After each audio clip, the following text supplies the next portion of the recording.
লেবু পাতার ঘ্রাণের সাথে লতি চিংড়ি। সুপ্রিয় দর্শক শ্রোতা, আসসালামু আলাইকুম। মামির হাতে রান্না চ্যানেলে আপনাদের স্বাগতম। লতি তো আমরা সবসময় খেয়ে থাকি, তবে আজকে আমি আপনাদেরকে একটা অসাধারণ লতি রান্না করে দেখাবো। শুধুমাত্র একটু লেবু পাতার কারণে আজকের এই লতিটা হয়ে উঠবে অসাধারণ একটি খাবার। তো একটা কড়াই নিয়েছি, কড়াইয়ের মধ্যে রান্নার তেল দিয়ে দিলাম 3 টেবিল চামচ পরিমাণ, দিয়ে দিচ্ছি পরিমাণ মতো পেঁয়াজ কুচি। তো পেঁয়াজটা যখন নরম হয়ে একটু বাদামি হয়ে আসবে তখনই দিয়ে দিচ্ছি চিংড়ি, বড় সাইজের 4টা টুকরো করে কেটে নিয়েছি। আপনারা চাইলে ছোট চিংড়িও ব্যবহার করতে পারেন। তো চিংড়িটাকে খুব ভালো করে পেঁয়াজের সঙ্গে আমি ভেজে নিচ্ছি। তো কিছুক্ষণ ভাজার পরে এটার মধ্যে আমি অ্যাড করব পানি 1 কাপ পরিমাণ। তো এখন আমি গুঁড়ো মশলা অ্যাড করব। তো এখন দিয়ে দিচ্ছি লবণ 1/2 চা চামচ পরিমাণ, দিয়ে দিচ্ছি হলুদ গুঁড়া 1/2 চা চামচ পরিমাণ, ধনিয়া গুঁড়া 1 চা চামচ পরিমাণ, আর লাল মরিচের গুঁড়া 1 চা চামচ পরিমাণ। যদি আপনারা মরিচের গুঁড়াটা কমিয়ে দিতে চান সেক্ষেত্রে 1/2 চা চামচ ব্যবহার করতে পারেন, সেটা সম্পূর্ণ আপনার পছন্দের উপর। তো মশলাটাকে একটু কষিয়ে নিতে হবে কিছুক্ষণের জন্য। তো আমি একটু ঢেকে দিচ্ছি যাতে করে দ্রুত পেঁয়াজটা আর চিংড়িটা নরম হয়ে যায়। তো কষানো হয়ে গেছে, এখন আমি লতি দিয়ে দিচ্ছি। লতিটাকে খুব সুন্দর করে, কচুর লতি খুব সুন্দর করে বেছে কেটে আমি ধুয়ে নিয়েছি। তো লতিটা আমি নর্মালি শুধু কেটে ভালো করে কচলে ধুয়ে নিয়েছি। এটার মধ্যে আমি কোনো লবণ টবণ দিয়ে, অনেকে লবণ ব্যবহার করে কচলে ধুয়ে নেয় যাতে করে গলা না চুলকায়। তো এভাবে করে আমি সবসময় রান্না করি, ইনশাল্লাহ আমাদের কখনো গলা চুলকায়নি। তো নর্মালি লতিটাকে এভাবে ধুয়ে আমি কেটে তারপর পানি ঝরিয়ে কড়াইতে দিয়ে দিলাম। তো কিছুক্ষণ ঢেকে রেখেছিলাম 5 মিনিটের মতো ঢেকে রাখার জন্য। মশলাটা কষে গেছে, এখন আমি দিয়ে দিচ্ছি 1.5 কাপ পরিমাণ পানি।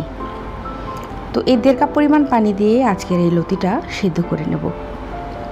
তো নেড়ে চেড়ে এখন আমি এটাকে ঢেকে রাখবো কিছুক্ষণের জন্য।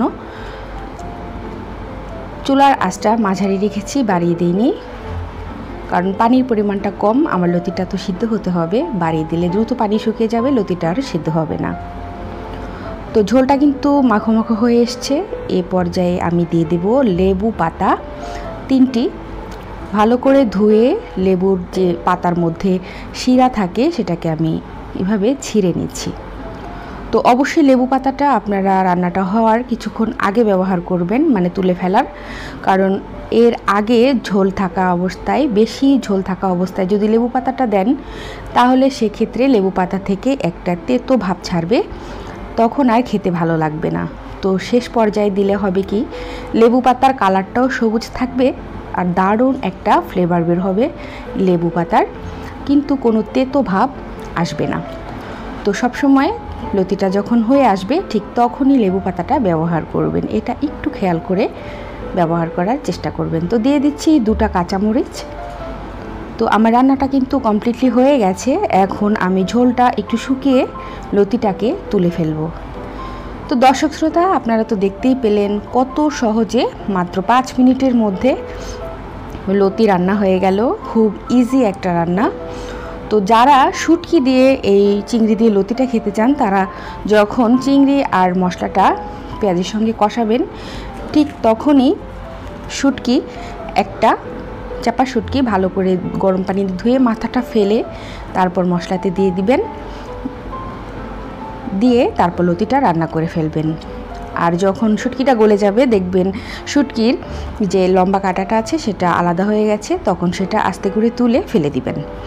তো দর্শক শ্রোতা, খুব সহজ পদ্ধতিতে, সহজ উপায়ে একটা সাধারণ রান্না নিয়ে আজকে এসেছি। লতি সবাই রান্না করতে পারেন। তো যাই হোক, আমি আজকে লেবু পাতা দিয়ে লতিটা রান্না করে দেখালাম।